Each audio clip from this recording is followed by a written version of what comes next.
What's up, everybody? Welcome to Dragon Riders Media. I'm your host, Vincent, aka Dragon Rider Baby, and today's another Behind the Bullshit podcast.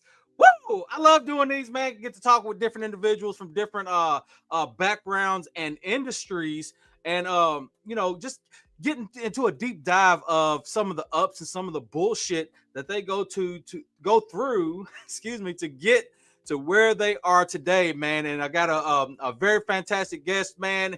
He has a book in Amazon. Go check it out right here. Success and self discovery. Check it out, man. Look, I got it personalized too, boy. Yeah.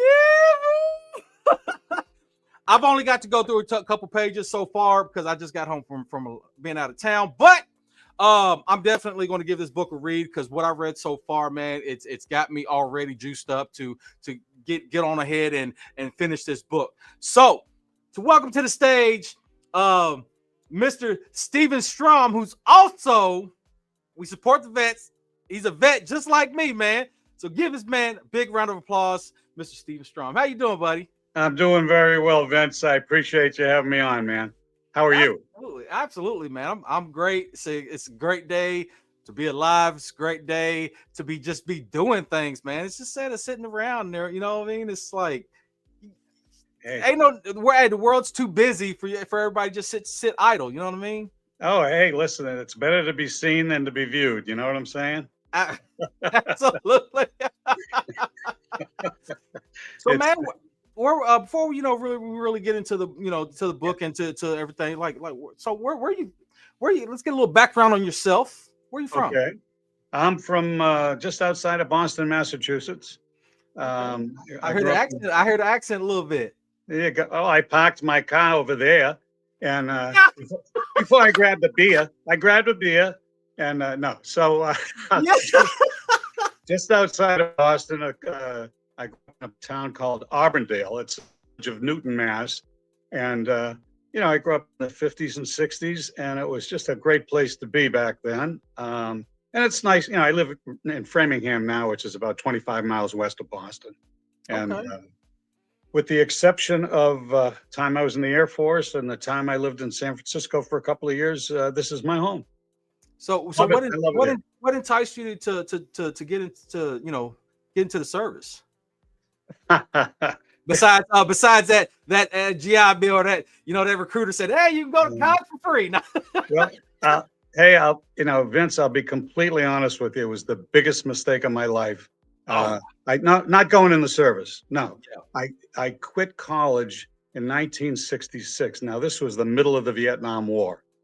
Okay, and there was, it was a very tough time, very difficult to imagine. But in those days, they had 2S student deferments. People were getting drafted and immediately drafted into the Army and to go over to fight in the jungles of Vietnam. So naturally, that's not something I really wanted to do. But I was I went to college, right after high school. I was only 17. And after a few months, it was early November, I quit college. I wasn't ready for it. I didn't feel right. And I enlisted in the Air Force, and I was happy about that. I enlisted in the Air Force on a Tuesday, got drafted in the Army on a Friday. They didn't mess around. They knew that, they wanted people. But I went in the Air Force. But what was the biggest failure was that I quit school. And I don't know if you've ever done this, but you make a decision. This was a youthful decision. I made the decision, and I knew I screwed up. But I had already set the wheels in motion. You know what I mean? And so, my classmates were throwing me a party. I was a pretty popular kid, blah, blah, blah. So I went to my father and I said, Dad, I quit school and enlisted in the Air Force. And he looked at me and he said, "You're stupid, just like your brothers. And you're a quitter." He said, "You're a quitter." So Vince, wow. I'll tell you what, I'm a boxing fan, and, Oscar De La Hoya, I don't know if you're familiar with Oscar. I very well am. And, his father, this guy had 3 different world championships, and he didn't feel fulfilled because his father had put such a trip on him. Mm-hmm. Well, anyway, naturally I was pissed off at my dad at that time. but I was more pissed off at myself. And so when I went in the Air Force, I swore to myself nobody would ever call me a stupid again. Number one, nobody would ever call me a quitter. And Yeah. it turned out to be the best motivator. Now, later in life, in fact, just within a few months after that, my father and I reconciled, and we had a wonderful, wonderful relationship. But Yeah. that was the big motivator. So that first failure, that first stupid decision, is what got me started on moving ahead and asserting myself. And then when I got into the service, I ultimately, when I went to tech school, I went to Lowry Air Force Base in Colorado, and, Hmm. uh, and then I ended up going. And when I was there, I was a munitions specialist, and my brother was stationed in Thailand. And this again was during the Vietnam War, and I mean, kids were coming home in body bags, and it was really nasty shit. And so I got to know the sergeant in charge of making the assignments, and there was one assignment in our flight to for Thailand. Everybody else was going to jungle training school in Pensacola, Florida, getting ready for Vietnam. So I Yeah. got the one assignment in Thailand. So that taught me a lesson, Wow. big time lesson about asserting yourself. In other words, if you want something, the first thing you got to do is ask for it. So, Yeah. so I became friends. My parent, man, it's like my parents said, closed mouth don't get fed. There you go. Exactly. So I got it. I ended up after tech school. I went over to Thailand in August '67, and we were working on base, and we were working 12 hours a day, six days a week. 12 on, 6 days a week. So, and it turns out I was working in a bomb dump, and I got to work in the control room. There were four of us covering the control room. So I went to the Sarge one day and I said, "Hey, do you care, Sarge? Do you care how we man this place? In other words, you just want it covered 24/7, right?" He said, "Right." I said, "You don't care what hours we do?" No. So long story short, I worked the schedule with the guy. We worked 12 hours on, 24 hours off. So it just made the time fly. We'd go to work at 5, get off at 5, Yeah. go to work the next, and it was just, and we were just special. We were the only ones on base with hours like that. So that was, again, asking for it, asserting myself. You know what I mean? Yeah. And that really started the whole game. And then I ended up in the Air Force. I ended up, getting a skin disease, ending up in a hospital. I was in a hospital, 4 different hospitals over 5 months, and got a medical discharge in 1968. 68. Yeah. And so in the meantime, when I had left Northeastern, when I left college, I left in a good academic standing. They assured me I could come back to school. So when I was in the hospital, I was at Andrews Air Force Base Hospital.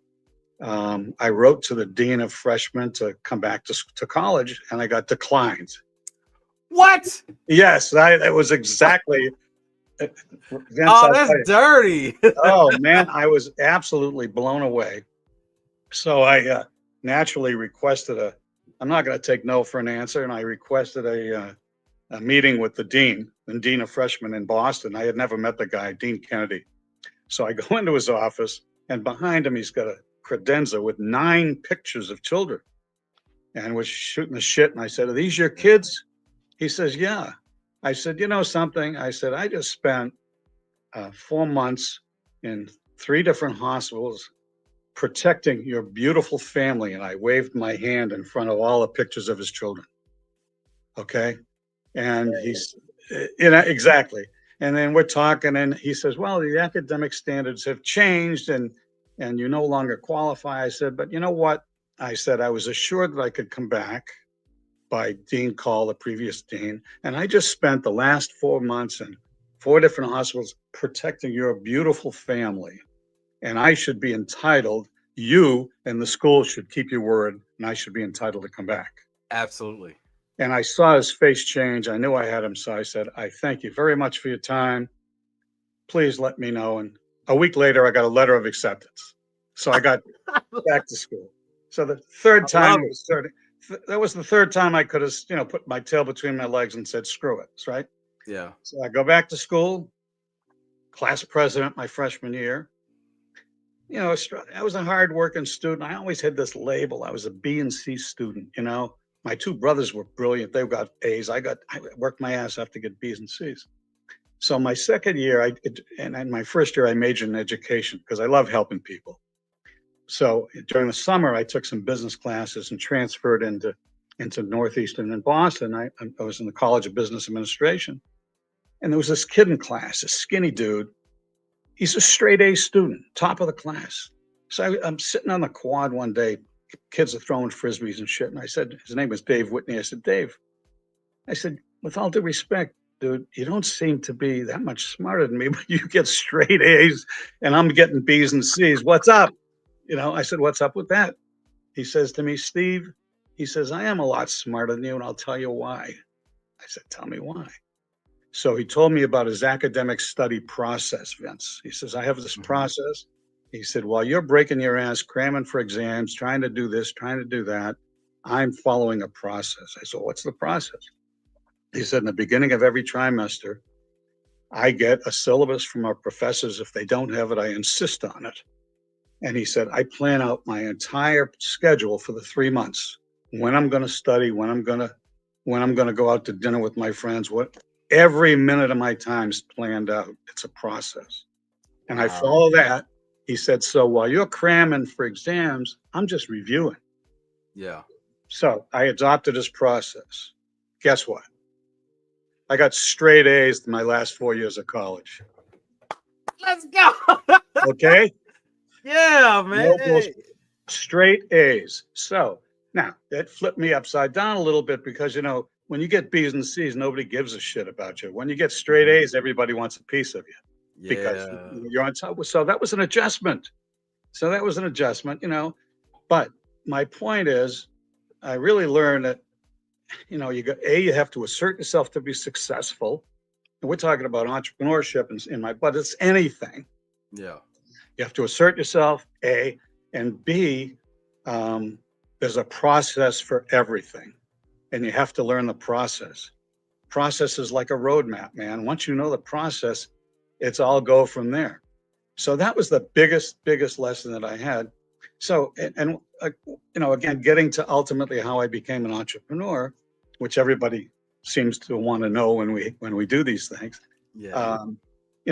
At Northeastern University, they have a co-op program, a cooperative education. Mm-hmm. And there's a much lengthier story about this in the book. But I ended up working at this company called Paul Revere Insurance. I was a claim examiner. Mm-hmm. And, it was shuffling paper around. It just wasn't me, and then there were kids in the back that they were reading the Boston Globe sports page all day long. And I felt they were cheating the company. It just didn't feel good to me. I was achievement oriented. What I loved about the Air Force was at 18 years old, I was a munitions controller. I was in charge of the bomb dump, we were flying 37 missions over the Ho Chi Minh Trail, and I was responsible for getting them out the door. Okay. And getting them in the door and out the door, all the different crews. So it was my responsibility. That was great responsibility. So I wasn't going to come back and be some jerk off somewhere in a company. So they wanted me to come back for another trimester. You went to college 3 months, you went to school 3 months, work 3 months, school 6 months, work 6 months, so forth.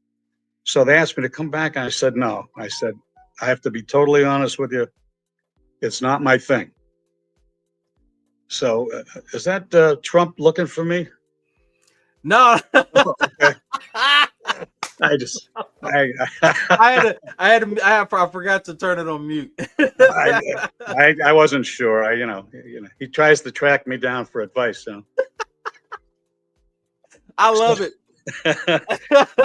So I went to this guy. This guy wanted me to come back to work for another 3 months. I said, no, I'm sorry, I can't do it. He says, why not? I said, listen, I want to be in sales. I'd like to be in sales. He says, well, we've never had a student in sales before. I said, you've never had a student like me? I said, I was in the Air Force. I'm married. I'm as old as any entry-level person in this company. I'd love the opportunity to talk to one of your sales managers. Well, long story short, they sent me into Boston. I had the choice of 2 positions. So I took a position in sales. And I was supposed to just be backup because I was a student, right?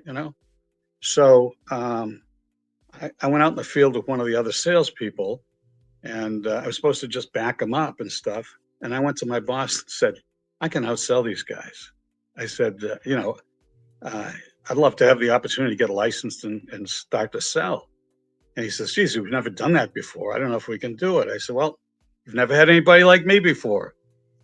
Anyway, long story short, he checks with the home office. Now, he didn't give a shit. The home office is paying for me, not him. You know, Yeah. he's making his money, and he's making, and if I got into sales, he's making money on me. So I did. I went and I got my insurance license and my stockbroker's license within 3 weeks. I get out and I'm starting making calls, and I get lucky and I bring in a big deal, big sale. So time goes on. I was able to negotiate a situation where I could go back to school working, and I could cover the territory from Boston west. So here I am. I'm going to school full time, and I'm working almost full time. And I arranged my schedule so, I go to school in the morning and I work in the afternoon all the way back. It was perfect. So there was a sales contest that May. That happened to be my senior year when I had final exams. I led the office in sales and got straight A's on my exams in the same month. It was a blast. So Wow. come back to asking for something again, right? I said, okay, we're negotiating a starting salary because I'm leaving, I'm graduating college. It was a co-op job. They wanted me to come full time. So I negotiated 5 weeks paid vacation in advance. I said, yeah, I said to the guy, I said to my boss, I said, look, my wife and I promised each other that we were going to take a week off for every year I was in college, and we were in college 5 years, married 3 out of the 5 years. No, I'm a disabled veteran, so I had books, tuition spent. It was good. It was a good life. We had a lot of parties, man. It was a good time.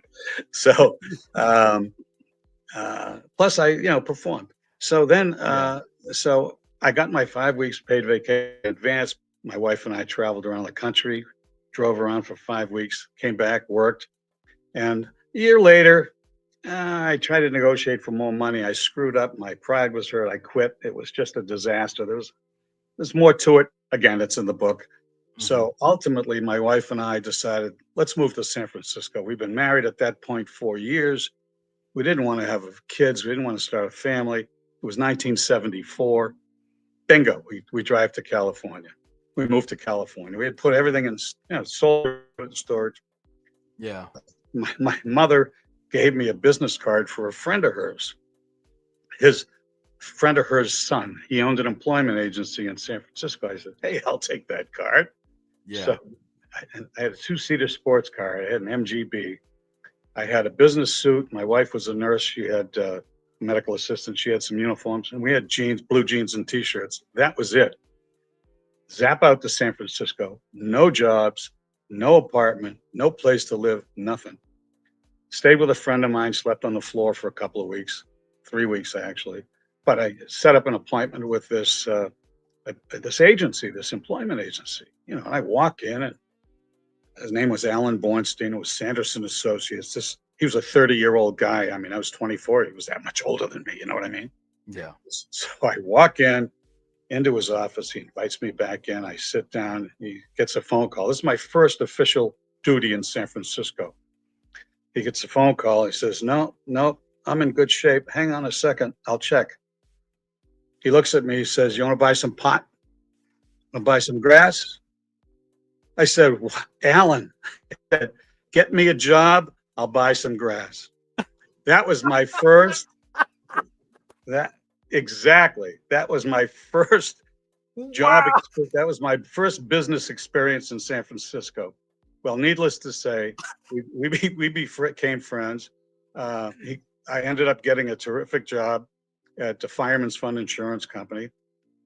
I wanted to get out of the insurance business, but and in retrospect, looking back, they're going to take you where it's best for them, and it was easiest for them because I had good credentials in the insurance business, so they hooked me up in the insurance business. And so I went out to Walnut Creek, California, which is in the East Bay, driving out, and it was just beautiful out there. And I ended up working at this place, Fireman's Fund American Life Insurance Company, the Walnut Creek office. I was a life sales representative, and my job was to persuade their property and casualty insurance people, the people that insure homes, automobiles, and so forth. My job was to convince them to sell my insurance to, sell our life insurance to. Now, I took over sales territory that was, I'm telling you this whole story because it leads up to why, to Yeah. what happened. Yeah. Um, I took over sales territory, Vince, that was number 49th out of 50th in the country. Okay. Okay.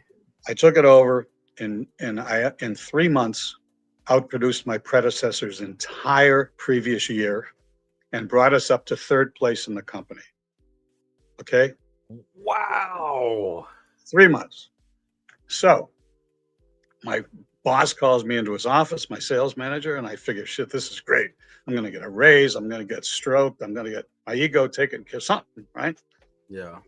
So he brings me in, sits me down. He says, Steve, he said, in life, some people need steak to eat to be happy.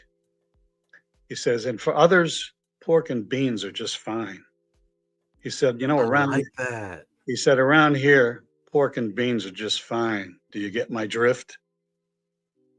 And Vince, I was so deflated. He was telling me, you're working too hard. You're making us all look too bad. Oh, okay, okay. So You got me? I understand that a little bit different. I see that. That's a That's a negative. That's a bullshit. Absolutely. That is bullshit. So he's telling me, in life, people need steak. In other words, around here, pork and beans are just fine. You be chilling. Ah, gotcha. Yeah, yeah, yeah, yeah. So I left there and I was absolutely bullshit. I was so pissed off.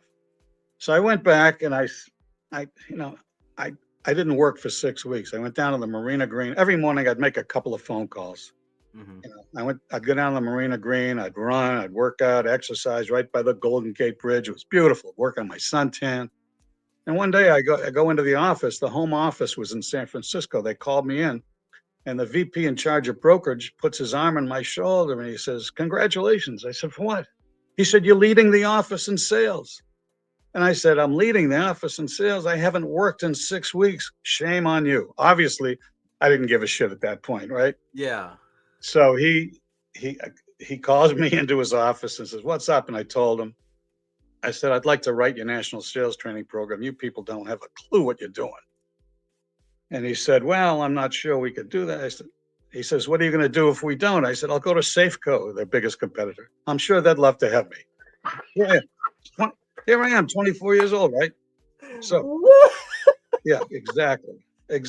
So, I take over the position. Wow. I come in, I get moved into the home office, I get a triple promotion. That was culture shock to me because when you're in the field, you got a company car, everybody you're calling on, more than they do about the topic, right? So you're an expert and they want something from you. Well, in the home office, I was just like everybody else. Okay. I mean, I was sitting in a big room. It was awful. And I was captured. In fact, one day I left. I said, shit, I just got to get out of here. I go out and have a cigarette. So I went outside and they had armed guards in those days at the doors because they had shit going on in San Francisco. So the guard says to me, where are you? He says, halt, where are you going? I said, shoot me in the fucking back. I'm going to get a beer.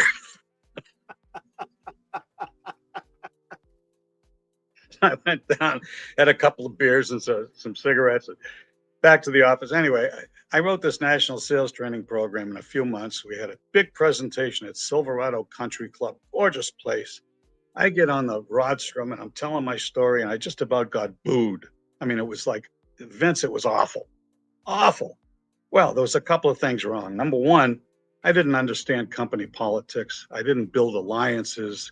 Yeah. I didn't build alliances. When you give a presentation like that, you want somebody cheering for you. You want somebody on your side.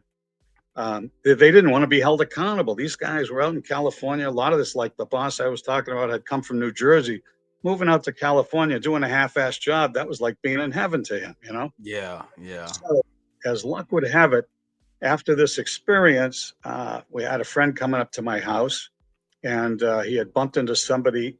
He had bumped into a fellow named Mike Gerber. They bumped into him on the train. Now it turns out Mike Gerber is currently, if you look, he's a bestseller. He's written over 20 business books. He was my mentor. Mike called me. Long story short, I ended up getting into business with Mike. Now, it was a Okay. huge decision. The company was called Newsmaker. We did publicity for small companies. It was the predecessor to my company today, Venmark International. But Okay.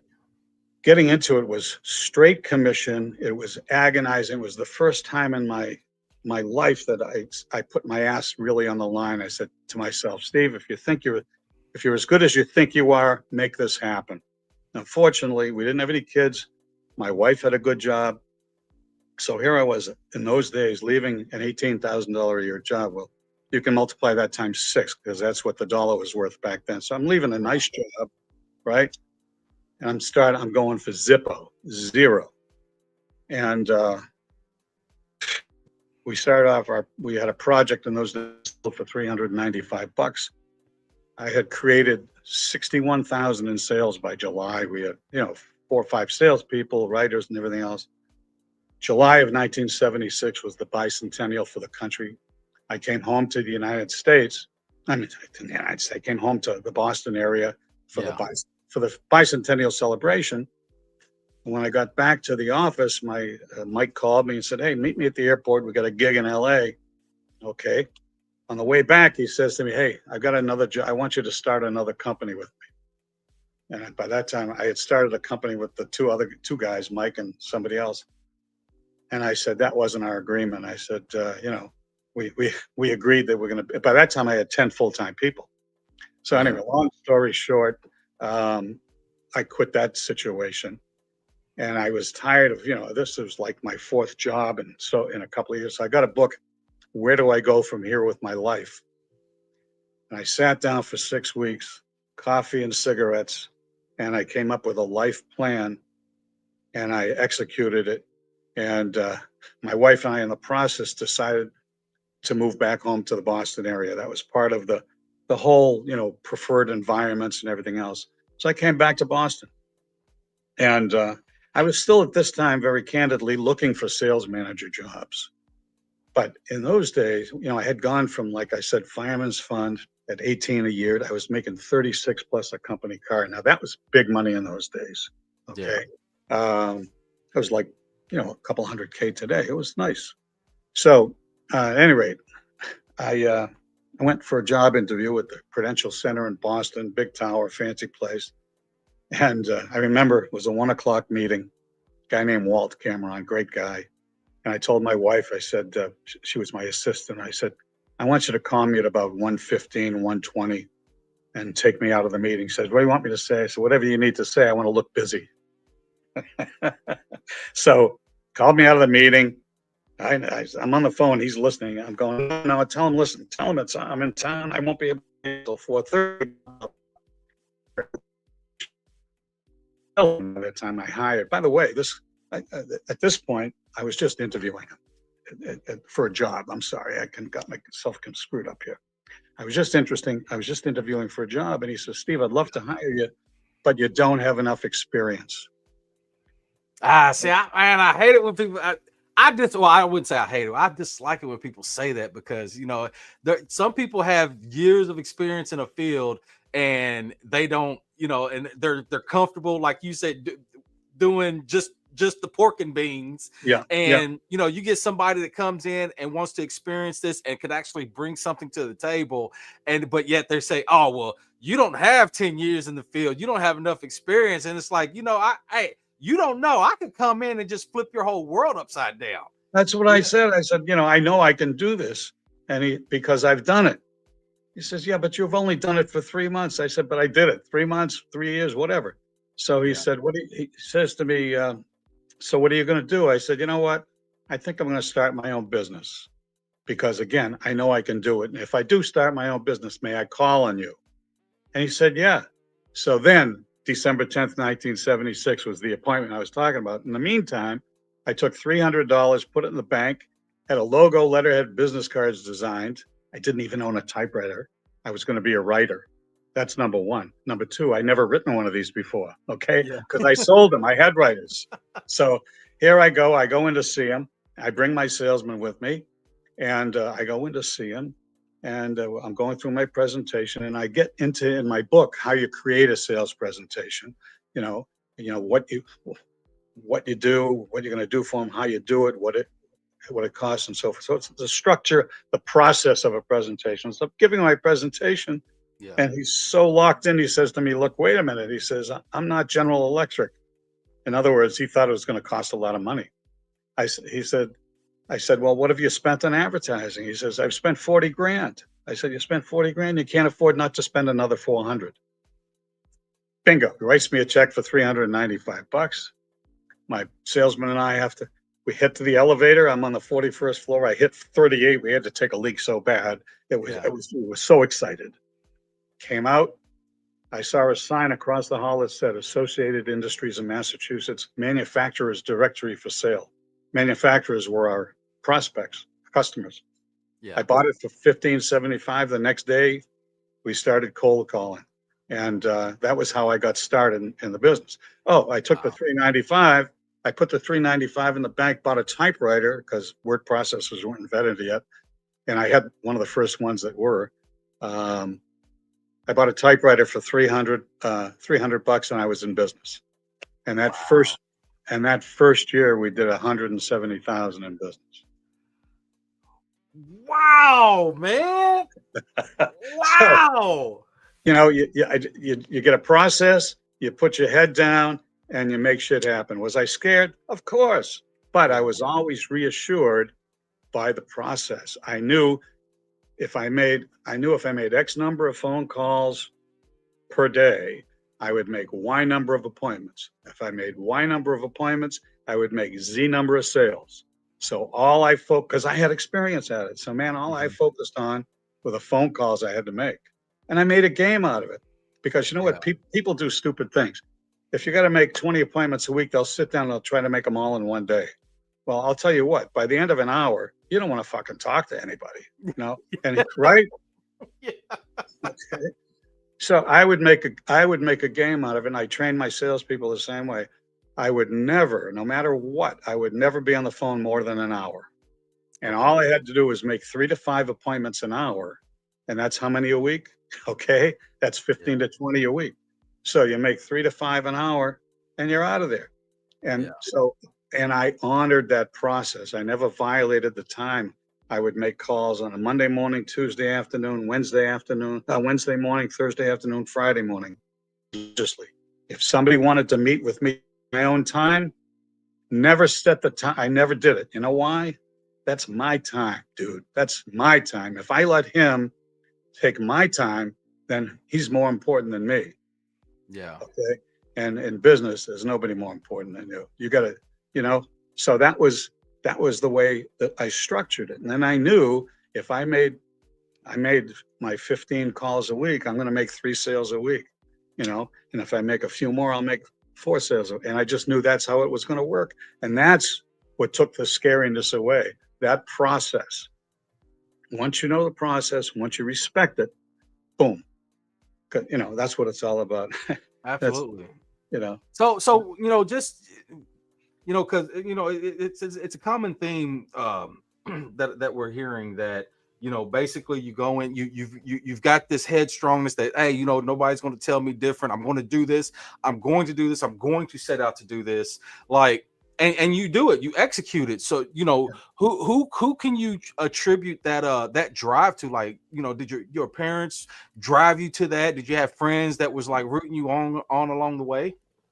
Well, it's funny that you mentioned the word drive because I was actually so driven that I went to a vocational psychologist out at Berkeley when I was in California saying, "Why am I so driven?" It was like it bothered me because Uh-huh. I studied management and organization. My degrees in business. I studied management and organizational behavior, and we all talk about a balanced life and all this stuff, right? Yeah. And it's funny how everybody talks about a balanced life, but the real focus should be a happy life. Some people are happy here, and some people are happy here. Yeah. So, I was in San Francisco. I went up to a bar and had a couple of beers and shot pool all day. It's a Saturday, and I just felt like, man, I was just wasting time. But that was supposed to be relaxing. Well, screw supposed to be. It just wasn't, right? So I Yeah. was driven. I was driven to succeed. Now, where did it come from? There's a lot of origins to it. Again, I cover it in my book, but it goes and I it goes back. It goes, and I'm not here just pitching it, but I got to tell Oh you, yeah, do it. Pitch it, man. Hey. I know precisely where it came from. It came from a couple of things. You know, when I was a kid, there's an uncle of mine was very, very successful. The name was Sam Stroum, and he was a businessman. He used to come visit our house, and you know, my dad was a blue collar house. My father was a working class guy. He trimmed windows and put displays in places, and never made a lot of money. My mother was a substitute school teacher, and the whole, you know, I was brought up with you can't fight City Hall. You know, you kind of you where you are. You know, and my folks were good people, but that was kind of the situation. So when my Uncle Sam came to town, I can just remember I was 6 years old, and that dude had his foot up on a stool and had black alligator shoes on. Black alligator shoes. And I remember Woo. I would tell you what, my grandmother, Vince, and she was changing color on his shirt. This was so expensive in those days. You didn't throw them away if they got worn out. You took the collar and you flipped it upside down and sewed it back on. She was a seamstress. So this dude, you know, he was always driving a Cadillac and he was always doing business. And it really blew me. It was just him. And he was handsome. I looked up at him. He was handsome. Okay. Yeah. Um, so that was one thing. And then an event took place in my house. This was 1959, believe it or not. My brother, who was older than me, stole my mother's car, ran away from home. And I was 11. I was 11 at the time. So they've caught up with him down. He was a pretty smart dude back in those days. They caught up with him in South Carolina. He had cracked the car up. They had the worst winter ever. Anyway, he comes home and he's trying to explain things to my dad at the kitchen table. And he puts his hand up like this. And my father said, "Don't ever raise your hand to me," and hit him. And all of a sudden, there's this huge fight taking place in my kitchen. And I'm just 11 years old. And my mother grabs a hold of me and says, "Don't ever do anything to hurt me." And this big, magnificent fight going on. So he hits me with Yeah. this injunction, "Don't ever do anything to hurt me." So I have to tell you very honestly, I spent a good deal of my life trying to do what she wanted me to do, not what I wanted to do inside. And that's Yeah. part of the story in the book, that it's the story of growth and transformation. I became very successful early on. Within that first year, second year, by the time I was 29, I was making 100,000 a year. Now, like I said, that's a half a million a year in today's money. Okay. And Yeah. I was depressed. I got depressed. Instead of elated, instead of happy, I was depressed. So I had the capability of achievement, but I became depressed and I had to figure out why. And Vince, I'll be honest, I was so depressed. I was in therapy 3 days a week just to keep my fucking shit together. Okay. Wow. And I had 12 full-time employees at that point. Okay. And a 10,000 a week of payroll and everything else. So I needed to keep it together for these people, for the people I had responsibility for. I saw my Yeah. employees as family. I was responsible for that family. Yeah. So I had to figure out through therapy and this process of therapy, what the hell, why I was depressed by quote being successful. Because everybody else thought I was just the cat's ass. Here I was, a 29-year-old kid. I got 10 Yeah. full time. I started a company with $300 and I got 10 full-time people and I'm going nuts, man. And I got a big 8 accounting firm. I became an advisor to the governor of Massachusetts. I got a political appointment, one of 18 advisors, all this great stuff going on. And I'm Yeah. in therapy trying to keep my underwear on. So Wow, man. it was really, so I had to get, and this is what I put in the book. And I put it in the book because, hey, it's an honest story. And I wrote the story, I did it at 73 years old because I wanted to really look back and get an understanding of who I was in my life. And I had I saved every appointment book, every calendar since 1976. And I saved my journals. So I really wanted to get a sense. And then as I was writing it, I said, this book has a lot of blue collar kids, a lot of working class kids who, perform for other people. They're not clear on what they want. They're not sure how to get it. And I said, this is a great book for those kinds of people. And let me tell you a little story that goes with it. I had my wife's brother's son, her nephew, his mother's an alcoholic, drug addict. He was bounced around, just basically thrown away. Her father couldn't do anything for him. The kid was a mess. Yeah. Well, anyway, he resurfaced a year ago, and he's a security guard at a marijuana growing facility out in California. He's got a couple of kids, a wife, and he's trying to make a life for himself. So, like I said, he's a security guard. So I sent him my book. I sent him a book, and he sent me back this text, and I'll just read it to you. He said, took some advice from your book, got me $36,000 more a year for my contract. Thanks for sending it to me. Okay? Thanks for sending. Wow. So I said, my first response was, that's freaking awesome. And I texted it to him. Then I wrote back and I said, Matt, can you please tell me specifically what advice you took? I'm really happy for you. I was happy for him. What makes, you know? So he said, learning my worth. And he went, he went through the whole thing. Yes. And he said, so, you were unsure of yourself in the beginning, blah, blah, blah, blah, blah. So I decided to prep, and I went to my client's office and I demanded a meeting with them. Okay. I told them that you can't find another security guard that'll put as much passion into the job and dedication as I do. And he got 36,000 more a year. Okay. That's amazing. Huge. It's a 36,000. I mean, yeah, it's making 100 up to 30. Now the kid's a great kid. He's got 2 helpers and he gave them each a raise.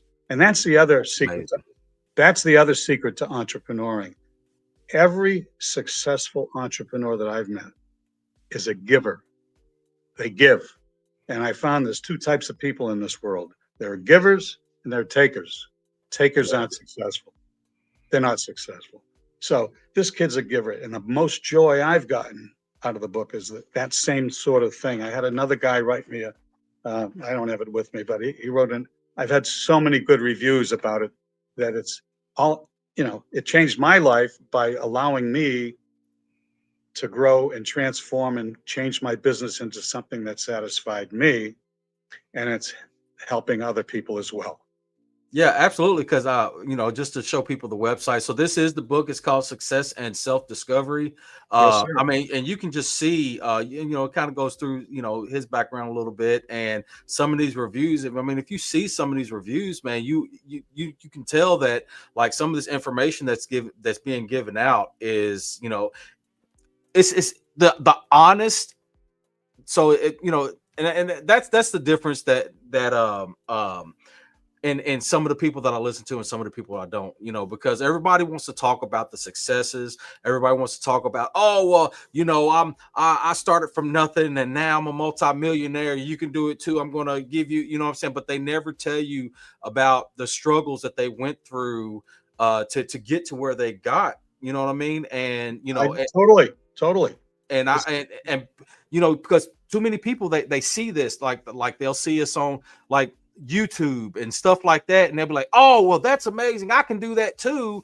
And oh well this guy's in sales, oh I can do that too, I can talk. But they don't realize the pain and struggle to get to where you get to get that inspiration and that aspiration to drive yourself to get that, like you just said, that self-worth, knowing your self-worth, because you can be like, oh, I can do this, and then next thing you know, a couple weeks later, you're like, oh, well, this ain't really working. You know what I mean? It's like, no, you gotta pound this in. You gotta work hard at this. This is none of this is easy. It is not easy to make money in America. No, it's not easy to make money anywhere. And I got to tell you what, man, I got a dear friend of mine who lives in Italy. And, you can't start a company in Italy because of all the taxes and all the regulations. This is the best place in the world to make it happen, and, it really is. And anybody has the opportunity to do it. But like you said, very few people commit themselves to it. And it takes a commitment, and you have to learn. It doesn't come easy. And I want to tell you, there were many times I wanted to quit. And during that the situation when I was in therapy, and I'll tell you what, man, I was driving a Porsche in those days, and I'm driving down the Mass Turnpike heading west, and I saw a bridge abutment and said to myself, I'm going about 90 miles an hour. I said, you know what? I could hit that fucking bridge abutment right now, and nobody would think it's anything but a bad accident of a fast guy driving a Porsche. I mean, Yeah. that's how close, that's how depressed I was. And the most difficult aspect of writing this book was going back to that period of depression and the mistakes that I made. Chapter 10 talks about the mistake I made. I hired my brother instead of putting together an effective job description and plan to hire the right kind of people for the job. I hired my brother because I figured I could trust him. Well, that blew up. That was a disaster, Wow. you know. I And say it. I say it all the time. You can't bring everybody with you, especially when you are trying to conduct business and you are trying to conduct real business. Expand your network and really promote yourself and keep your name in good standing. Like, you cannot bring everybody with you. There's another saying. It's like not everybody's meant to. Not everybody is meant to be in your life forever. You know what I'm exactly. saying? Especially in business, you have to learn a difference between yeah, and like I said, that's part of the politics. Like we mentioned, you mentioned way early on, and that's part of the politics that you have to play in some of these in this role that you are taking on. Yeah, You know, exactly. so I mean, Yeah. it's and most of the time, hey, most of the time, from a lot of people that I've talked to and everything, it's like family fucks you first. Oh, oh, listen, I'm I serious. trust me. I included the details in the book. Because I had. I'll just tell you one story, man. We were having this beautiful cookout, company cookout. It was uh, let's see, it was the first year, I mean, and by June, I had 10 full time employees.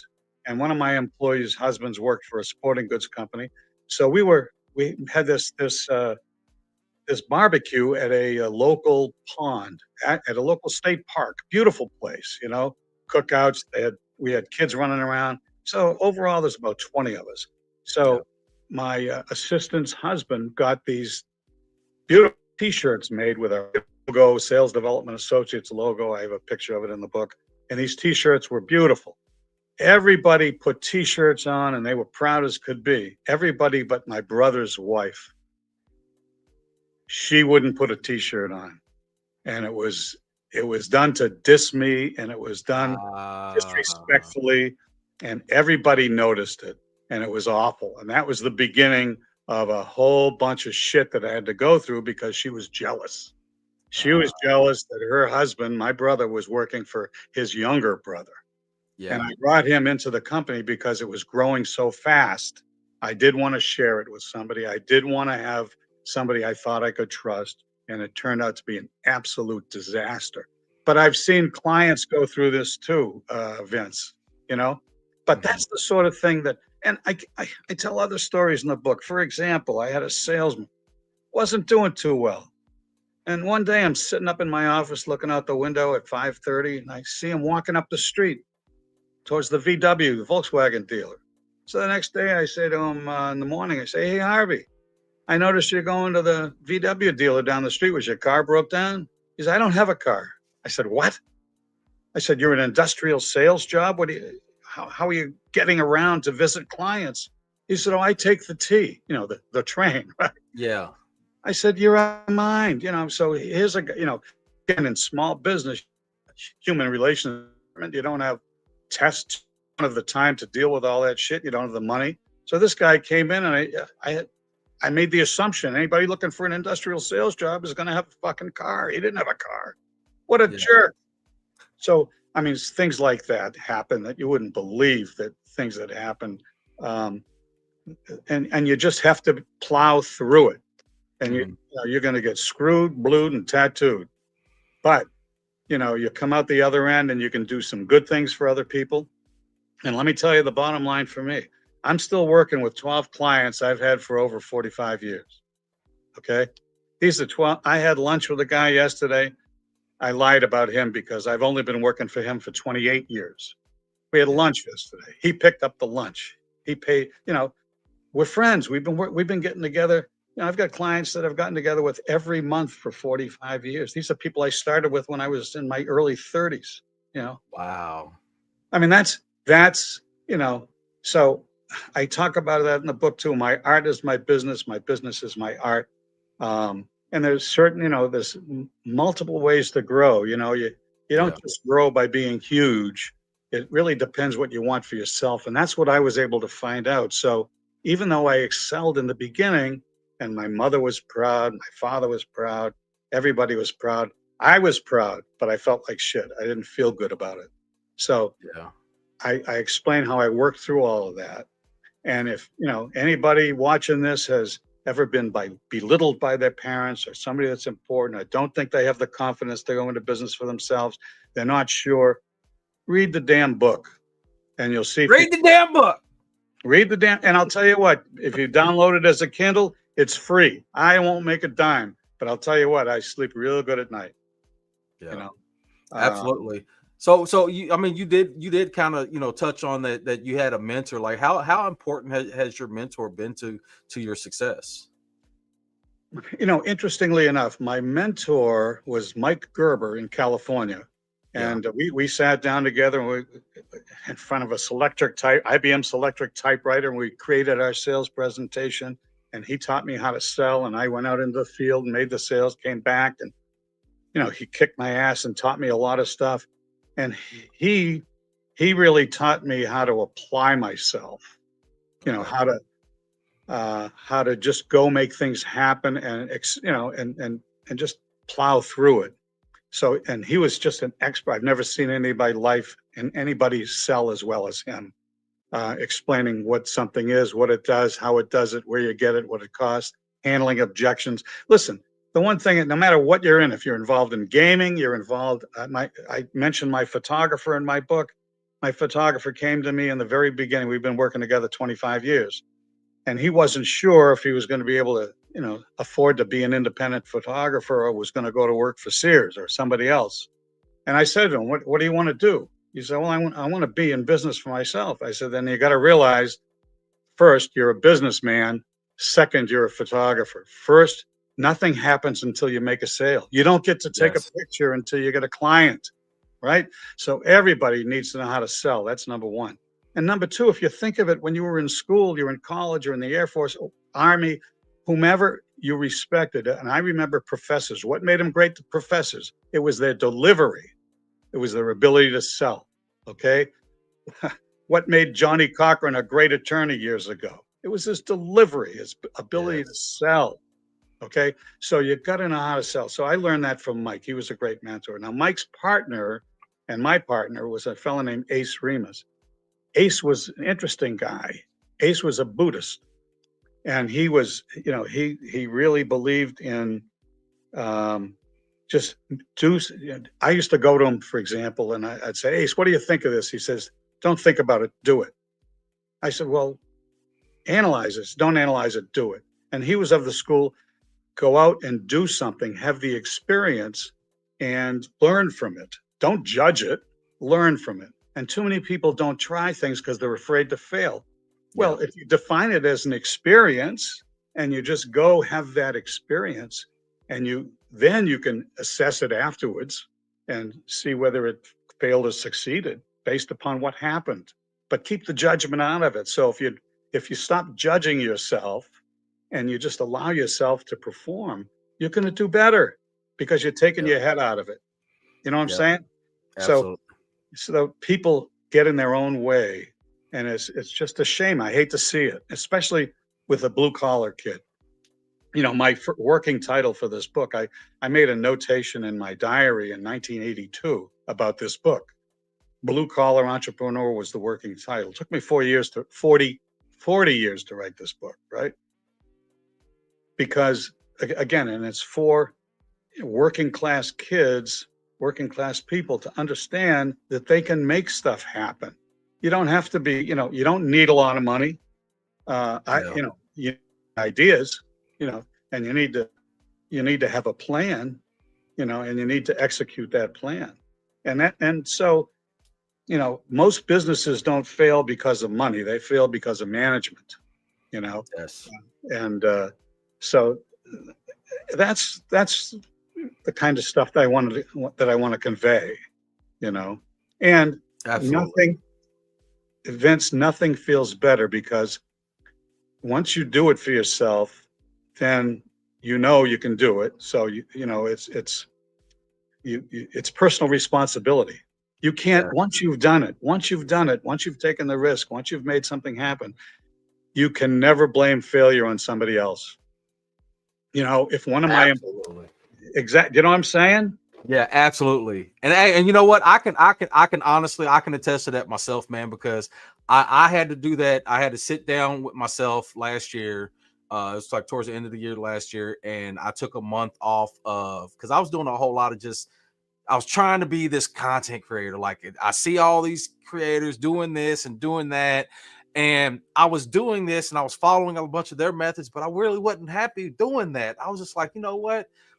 I was almost at that point where I was like, you know what, I don't want to do this no more. Like Yeah, hang you've up been. hang up the microphone. I'm done. I took up I took about a month and just did a little bit of self-reflection on what I wanted, the direction I wanted to go in.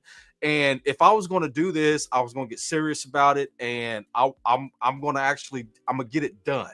And like you said, it doesn't take a lot of money to get started. It just Exactly. just get off your ass and do it, Just right? do it. Just make So it happen. Make it happen. January this year, I started Dragon Riders Media LLC, whatever, and boom, I'm doing it. And Absolutely. as far as I'm not as big as I would like to be, but where I'm at right now, I'm happy with the success that I've had so far. Good for you, man. I love I hear that. I love to hear that. Freedom is what America is all about, And a lot of people don't know this, but 99.9% of businesses in America are small businesses. 99.9%. And small business is responsible for 64% of all new job growth. Now, in 1978, that number was 92% of all new job growth. So small business is the canary in the coal mine. If you want to lose your freedom, lose small business. Yeah. Okay. Small business is what makes it happen. And I hear these people talking about Bezos and Jeff Bezos and Elon Musk. They're making too much money. They're doing this. They're doing it. Well, let me tell you something. And the final chapter of my book is Entrepreneurs are the Real American Heroes. Because think of Bill Gates, Steve Jobs, and Jeff Bezos. Just those three. They've changed our lives. Yes, they They've have. changed Yes. our lives. If I want to buy something, I go on Amazon and I buy it. Okay. And Amazon, and he's created 1,600,000 jobs. And not only that, a lot of small business people are selling their wares on Amazon. I mean, he's making Yeah. exactly. All right. He's a hero. He ought to be celebrated. He can't make too much money. Yeah. Okay. Nobody talks about all the millionaires he's created. Nobody talks about all the jobs he's created. Nobody talks about his philanthropies and all the different things he's done because they're jealous. Nobody likes the winner. You ever hear that one? Okay. Exactly, man. Hey, I'll tell you what. When you are on a I would say a trail of success, you would be surprised at like how many people is standing there going with with Absolutely. with the face like Oh, just absolutely. you just Yep. think you're the shit. It's like it ain't even about that. It's like congratulate somebody's success, man. You know what I mean? Because it's Totally. So are you kidding me? Totally. I totally understand that. And I've seen it my whole life. But you take a guy, I did some research one time on philanthropy, and you look at these, the Michael Sam that I referred to earlier, he ended up being worth about 300 million bucks, and he gave away 90 million bucks in the last 10 years of his life. 90 million. And if wow. had he lived longer, he was going to give it all away because he told me one day, he said, Steve, he said it was fun making it, but it was an absolute blast giving it away. So in other words, helping people, that's the real joy in life. Yeah. And I've been able to help my clients and I've helped myself in the process. But you look at the philanthropy that Bill Gates has accomplished. Steve Jobs, unfortunately, didn't live long enough. But again, Apple's created tons of jobs. These are the real heroes in this country. They started out of a garage. You know, Yes. I remember in 1984 that Steve Jobs went to uh, was introducing the Macintosh, and he put the Mac up on a table, and he put a floppy disk in it, and the Mac introduced himself, and everybody went completely crazy. And look at the technology we have today, right? Yeah. Compared to, but he was such a master, and he took risks and had fun. And I mentioned it's just, that logo of this is in the book. You'll get to see it. I started this class. I was sitting on my couch. My son was 5 years old, and an advertisement came on TV from Atari Computers back in those days. They were trying to sell home computers, and it showed a kid coming off of a train. He had failed college, flunked out of college, and they tried to attribute it to the fact he didn't have a home computer. And I thought that was a pretty shitty way to sell computers. It's like it's like selling life insurance by backing a hearse up to a car accident. Yeah. Yeah. Okay. So I thought that really sucked. So I started this parody club. I set up a separate company because I wanted to get sued, but I didn't want to jeopardize myself. So I set up Crab Apple Incorporated, and I had the Crab Apple Anti-Computer Club. It was a parody club. I stole the Crab Apple logo, and I had a worm. I had a worm coming out of it with a grin on its face.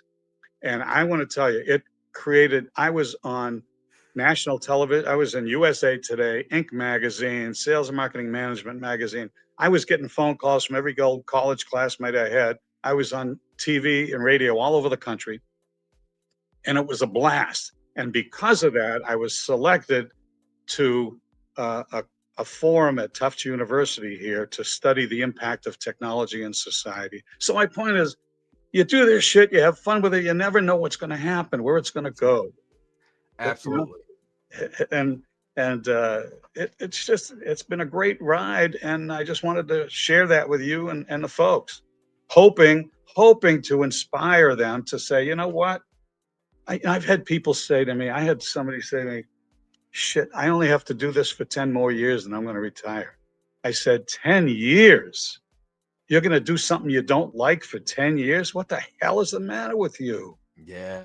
I didn't say that to him in that tone, but that's what I was thinking to myself. 10 years, what are you going to put up with? This is your life, dude. You don't know what's going to happen tomorrow morning.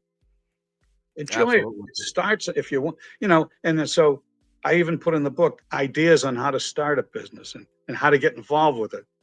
And even if you're not ready today, too many people, I was talking to that my nephew that I mentioned to you earlier, that the security guard. And he kept telling me, he says, well, my dream is to do this. My dream is to do that. And he was talking about these things. My dream is, I said, Matt, do me a favor. I said, what's that? He said, what's that? I said, don't use the word dream anymore. I dream at night when I'm sleeping. Use the word goal. Yes. Make it real. I love that. I love it. I said, make it real. There's too many freaking dreamers. I go to bed, I dream.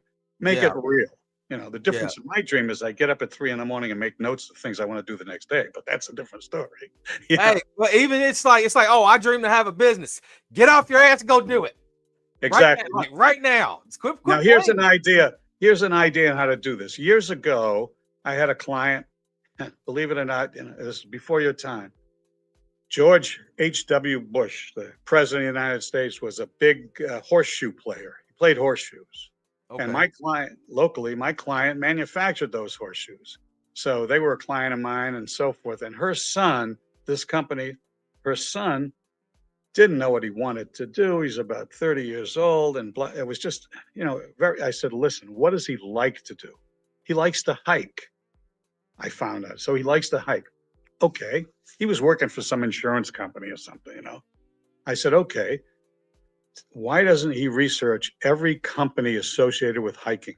People that make boots, people that make jackets, people that make hiking sticks, people that make compasses, anything associated with hiking. locations, real estate, you name it. Find those companies. Either Yes. they manufacture hiking products, they distribute hiking products, they sell retail hiking products. But go into those, do investigation with whatever your skill set is and what you like, and get a job in that area. At least you'll spend time with people who enjoy the same things you do. And Yeah. maybe you'll bump into somebody who wants to start a business with you. And, but my point is, rather than sitting in some goddamn place that you don't enjoy, go do what you love to do. If I was going to start over today, I'm a fisherman, man. I'm a bass fisherman. I'd look at every lure manufacturer, every boat manufacturer, anything associated with bass fishing, Yeah. fishing rods, travel agencies that set up trips. I mean, there's so many different things that if you get off your ass and you do the research, and today with Google or ChatGPT, you don't even have to get off your ass. Exactly. They'll tell you who owns the company, what company owns that company that owns that company that, you know what I mean? Like it give you the whole trail. You ain't even gotta, man, man, I'm telling you what, AI has turned so much stuff around, especially like even with myself. Like AI Absolutely. has been absolutely phenomenal. And It I is. don't think people utilize it enough. Oh, they don't, most people don't even know about it yet, Yeah. and it's just, it's exciting as hell. I mean, if, if I was 50 years younger, man, I'd go nuts. I'm using it today. I'm having fun with it today myself. Yeah. I'll look for. I've got clients in the optics area, high precision optics, and I'll go on ChatGPT and I'll ask for applications for sapphire optics, and I'll learn about different applications. And then I'll go to my clients and say, let's promote these applications and Yeah. so forth. But I'll get the original idea from Chat because it has so much access to so much information. Yes. It's just, there's just, it's a real blessing to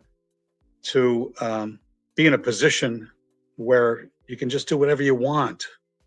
And that's what entrepreneurship provides you with after, again, the initial period of putting up with the bullshit. But the bullshit isn't bullshit because you're achieving something for yourself. Yeah. One of the people that I follow on LinkedIn is Kevin O'Leary, Mr. Wonderful. Yeah. You familiar with him? Yes. I've reached out to him myself. Yeah, and I follow him, and I follow Damon John and Herchevek and Barbara Cor. These are brilliant. Yeah. These are people who made it happen. And even listen, business today, because I enjoy it. I still like making money. I got an 80-year-old friend. He's built and sold. He's been a client of mine since '77. He's built and sold 2 companies. A multimillionaire. He says, Steve, I'm 80 years old. I still get up every day figuring out how am I going to make some money today? I want to Yeah. make some money. That's what, that kind of drive, that kind of, so you ask where it comes from, I'm not, I identified things in my background through therapy where I think might have created that need. Some people have it, some people don't. What makes a great athlete, what differentiated Tom Brady? Tom Brady had a lot of skills, but people don't realize Tom Brady would spend 70 hours preparing for 1 hour on a Sunday. He Yeah. he just had a much different perspective, and he couldn't scramble like Mahomes, right? But he had this mental thing that you never bet against Tom Brady. Yeah. You know what I'm saying? He honed his craft in his way. Exactly, Right. Yeah. exactly, and so that's Well, that's what I tried to explain to somebody reached out to me the other day and they were like, hey, I see this and that and everything, but so many people is doing it. Is it really worth me doing? Absolutely. Absolutely. If you want to do something, like say if you want to be a content creator, you want to write a book, you want to do anything, you never know how good you are at it, because there may be 1,000 people doing it, but who's that one person that sets apart from the group? That's gonna outshine, and you never know. It might be you. Take that absolutely. risk. Take that chance. You got to, listen. I had been when I was 73 years old when I started to write this book, and I said to myself, Steve, no, I swear to God, I said, Steve, either you write this fucking thing or don't. You're bullshitting yourself otherwise. Okay. And I said that to myself. So I wrote it. And I had a dear friend. I have a dear friend, and she had written 3 books. And she said to me, look, just write one. There's always a process, Vince. She said to Mhm. me, write one chapter at a time. Send me the chapter. I'll edit it and give you some thoughts and send it back to you. Just one at a time. And I ended up with 22 chapters. We did it that way. And Yeah. then I hired a professional editor, and I was 74 years old at this. I had the most fascinating, collaborative, creative experience of my life with this woman. She was a veteran. She was spent 4 years in the Air Force too. So she helped me edit the book and get, clean it up and do the things that had to be done. Yeah. And it's been a fascinating experience. But I could have just said to myself, you know what? And I was, part of it was I good enough? Could I write a book that's good enough? And I've had it 40 reviews now, and they've been telling me it's good enough. And I just had another one from Writer's Digest that said it's a great book. So I everybody has those doubts, but most people don't have the balls to share them, or they're not honest enough. And Yeah. one of the things, this is an authentic book. It tells a story. Everybody who's read it can relate to it, and that's one of the things I'm most proud of, is that it's authentic. And a dear friend of mine, after I showed it to him, he was an early reader. You get 5 early readers and get their feedback. Yeah. And he just said to me, "Man, you hung your nuts out there on this book." He just he looked at me and said, "Are you out of your fucking mind?" I said, "No, I had to do it, man." Well, I You mean, know, like I say, it's those honest conversations that people need to hear, and either hear or read. You know what I mean? Because it's like I mentioned earlier. It's anything worth doing isn't easy. Absolutely, And it takes, and especially if you want to set yourself apart and be that different in a field of if you want to be that one special ear of corn out of a field, you got to work hard at being better than everybody else. absolutely. And you know what? I didn't. Like when I started my business, I didn't know that 1976 there was a recession. First of all, I didn't have any money, so it didn't matter, right? Yeah. I didn't. You know, Yeah. I didn't know there was a recession, and I didn't have own stocks or any of that stuff at that point in time. But people will frequently look for reasons why they can't do something, and I like to flip it Yeah. and look at the reasons why you can do it. And then Absolutely. and this book, I was reading that the book Rich Dad Poor Dad. The guy, that book sat in a garage for 2 years. The guy wrote the book, and it sat in a garage for 2 years, and it got discovered and promoted, and he sold 5 million copies. Okay, and so you never know. You Yeah. got to do it. If you don't do it, you know. So You'll live your life for regret and be like, oh man, maybe I should have done that when I was able to, and it's like exactly. it's never too late. It is never too late. It's Vince. You just reminded me of my very dear friend. I call him a prenatal friend because his mother and my mother went to high school together. So Yeah. prenatal friend. But my friend Bob, in 1974, when Peggy and my wife and I were moving to San Francisco, he looked at me. I remember we were at a party, going away party. He says, "You're doing a smart thing because this is the time to do it. If you don't do it, someday you'll look back and say, I should have done it." You know. And we went to San Francisco. We lived 2 years in San Francisco, and we've done a lot of different things in our life. And we meet people today, and they hear about some of it, and you know, their lives are dull. Man, get out and do it. Make things happen. Nobody puts a Absolutely. harness on anybody, and this is really anybody can do. It doesn't the background or anything else. Yes. It's this is really this is a great country. It's not without its flaws. We all know that. We don't have to focus on that. But what Yes. opportunities, man. There are more opportunities here you know than you can imagine. And Absolutely. Absolutely. and So but look, you got to take notes though. You're talking about, Jesus, you made a plan to do something. Start a journal. In that journal, put down the date and the time and how you're feeling and what you're working on. You don't have to make a big entry. Some days I only had a line or two. Mhm. And, you know, if I'm questioning myself in some things now, even today, I'll make a notation. I might only make them every 3 or 4 months.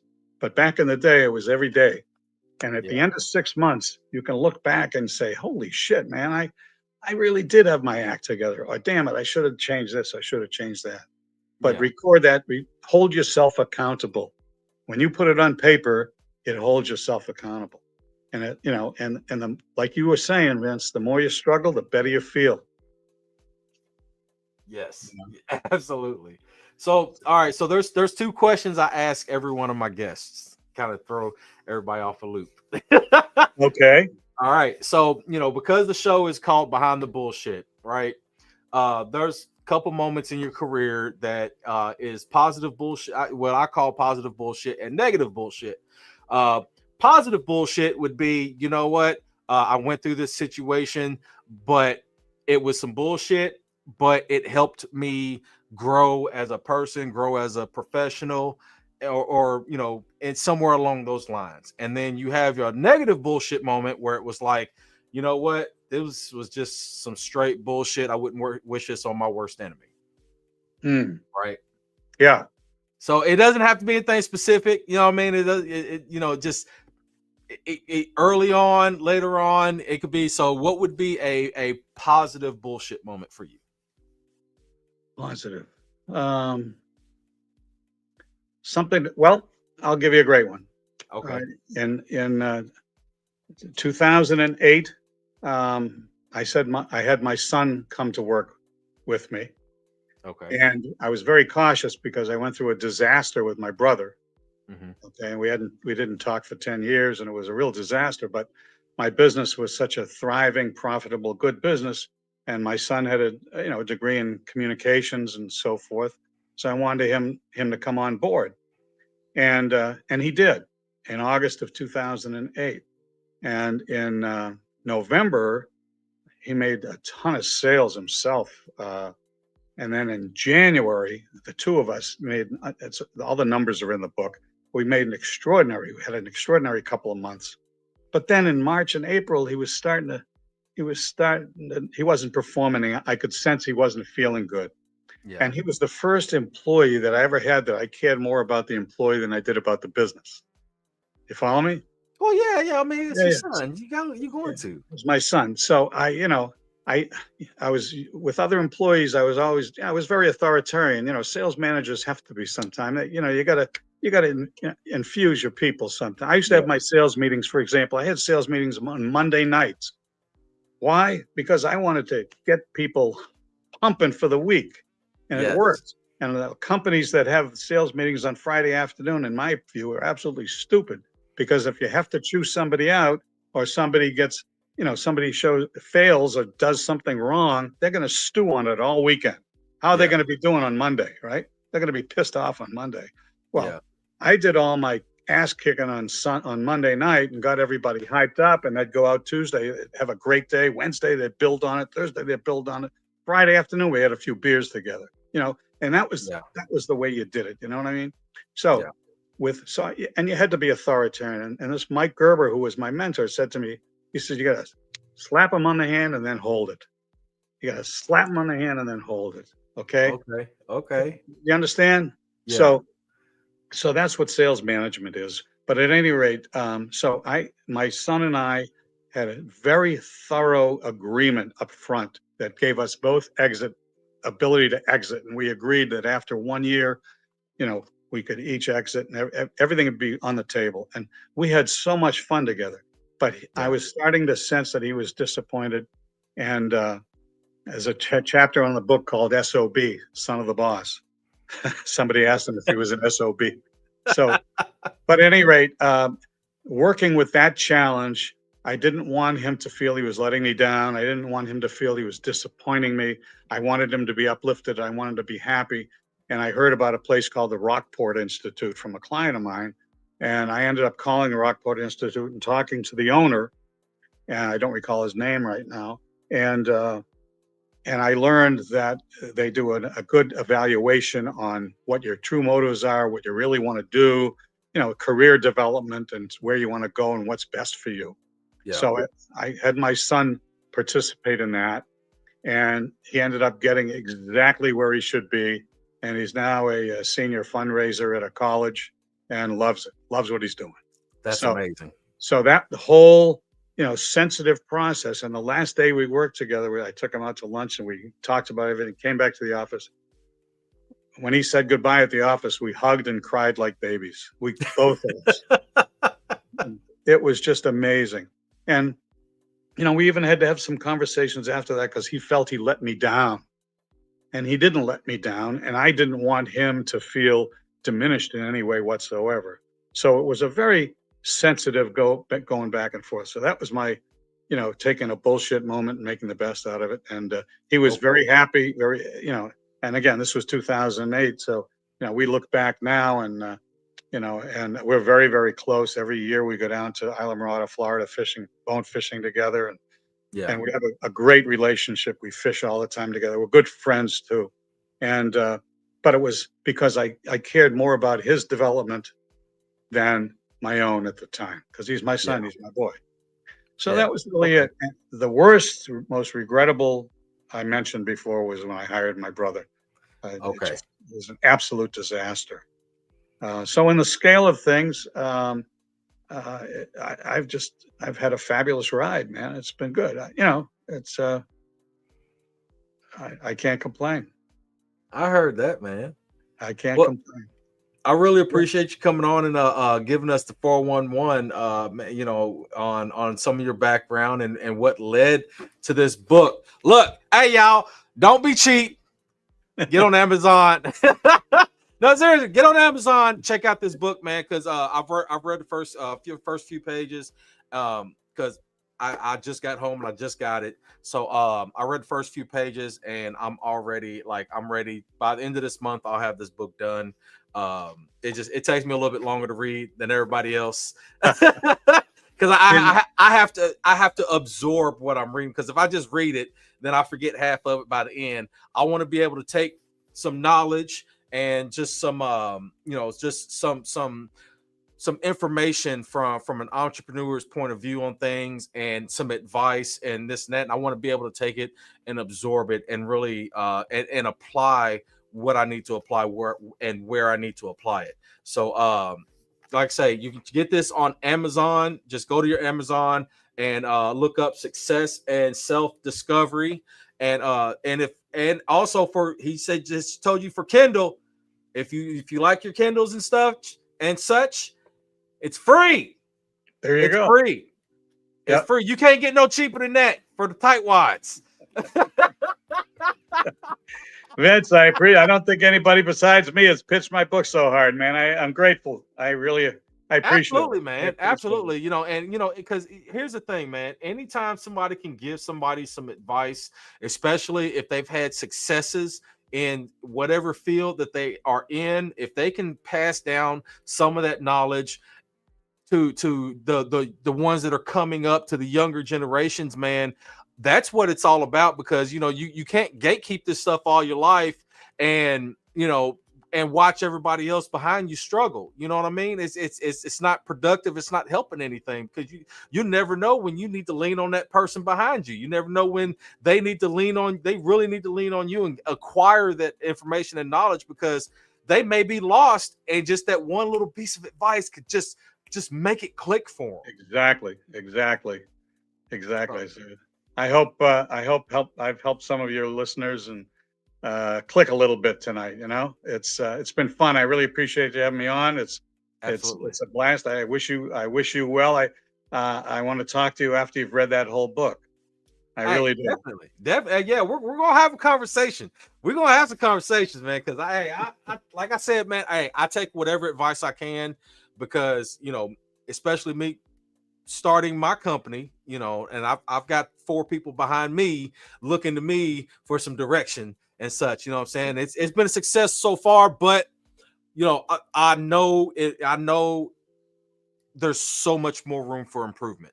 You know what I mean? It is what it is, because I didn't come from any like straight just professional business background and everything. You know what I mean? So for me entering this field that I'm in and doing what I'm doing, it's like I had no experience with, like I had a little bit, but then I was like, you know what? If I'm going to do this, I'm going to put foot to the pedal and get it done. And so far, it's working out for me. But I'm always willing to improve on whatever advice is given to me. Well, I'm not surprised, Vince. Build on your gift. You got a gift, buddy, and I want you to build. I want to see you build on that gift, and we'll talk again. Absolutely. So, thank you everybody that came out to watch this. If you missed any of this information, definitely rewind that tape and watch this whole thing through, man. Just hearing some of his experiences to get to where he's at now.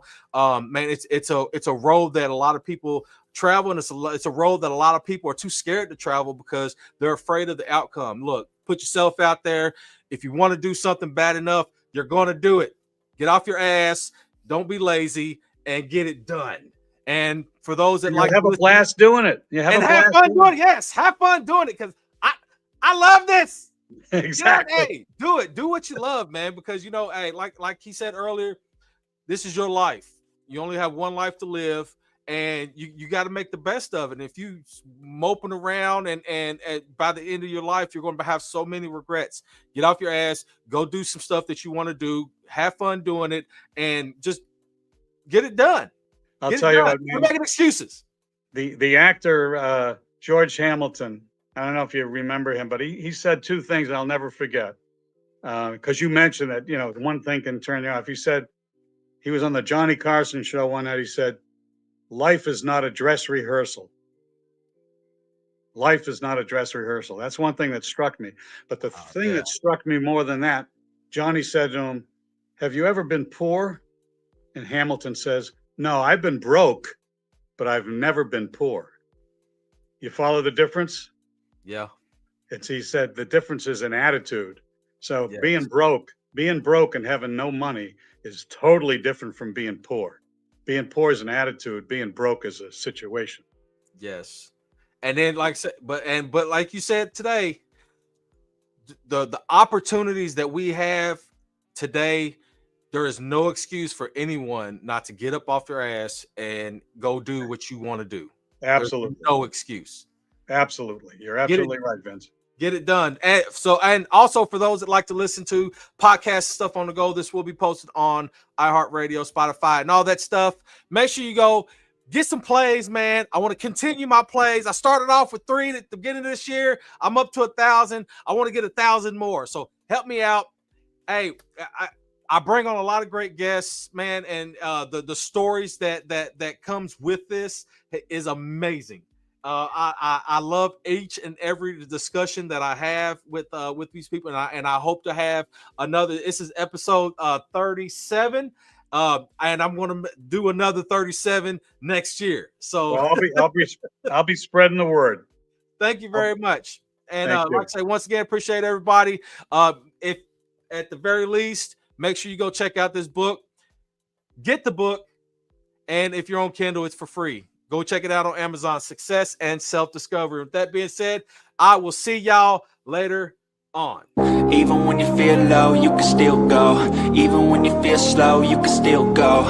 Even when there's no hope, you can still go. I never answer to no, man, I still go. Go, go, go, go, go, go, go, go, go, go, go, go, yo, go. Hustle hard, hustle every single day.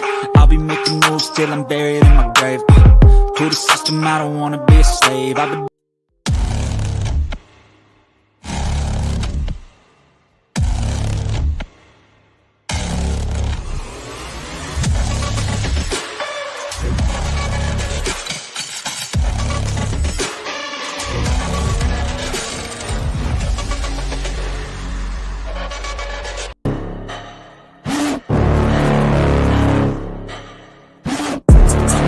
inside of me. You better watch out if your enemy's a road ahead of full prophecy to be the greatest beast the world has ever seen.